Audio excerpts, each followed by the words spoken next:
The political landscape of Kerala has undergone a seismic shift after 10 days of intense deliberations that saw the national leadership of the Indian National Congress weighing its options between seasoned veterans and fresh perspectives.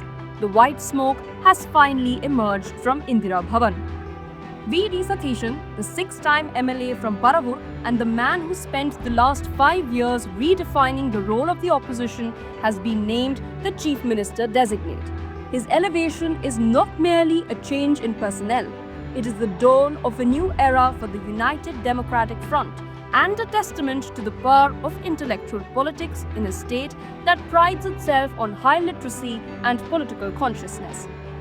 Born on 31st May 1964 in the quiet village of Nettur in Ernakulam district, Vadasari Damodaran Satheeshan was never a politician by accident.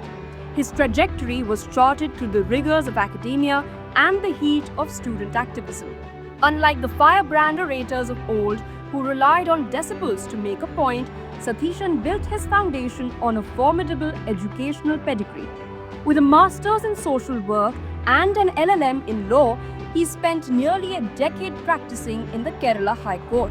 This legal background instilled in him a meticulousness that would eventually become his greatest weapon in the state legislative assembly, an ability to dissect policy with the precision of a surgeon and the foresight of a constitutional expert.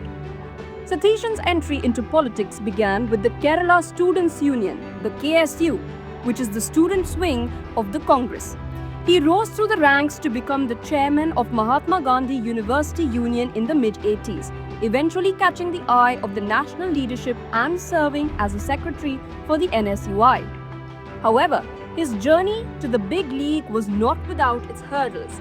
He tasted defeat in his first electoral outing in Paravur in 1996, a setback that many say grounded him. He returned in 2001 with a deeper understanding of his constituency, winning the seat and holding it with increasing margins for 25 consecutive years. In the 2026 Assembly elections, his victory was a foregone conclusion. He secured nearly 80,000 votes, proving that his focus on local development was as sharp as his national political aspirations.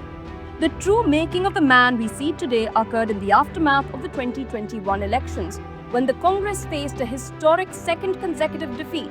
The High Command made the radical decision to bypass the A and I factions that had dominated Kerala Congress for decades. They chose Satheeshan as the leader of the opposition. It was a gamble that paid off. Over the next 5 years, Satheeshan transformed the UDF from a demoralized coalition into a sharp, data-driven fighting machine. He famously moved away from strike politics and bunds, choosing instead to corner the government on the floor of the House with documents, RTI findings, and legal precedents.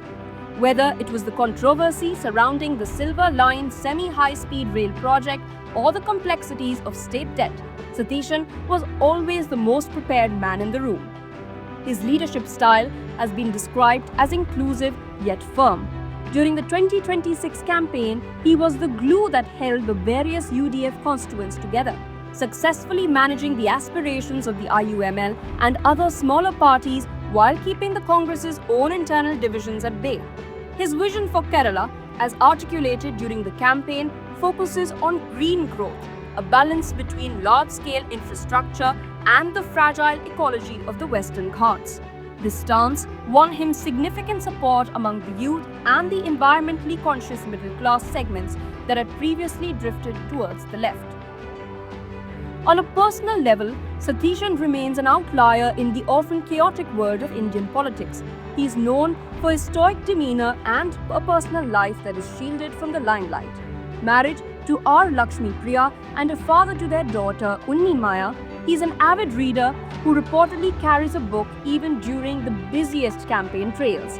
This clean image, free from the taints of corruption or scandal that have plagued many of his predecessors, was the decisive factor that allowed the Congress High Command to overlook more senior leaders in his favor. As V.D. Satheeshan prepares to take the oath of office, he inherits a state at crossroads. Kerala faces mounting fiscal challenges and a shifting demographic profile.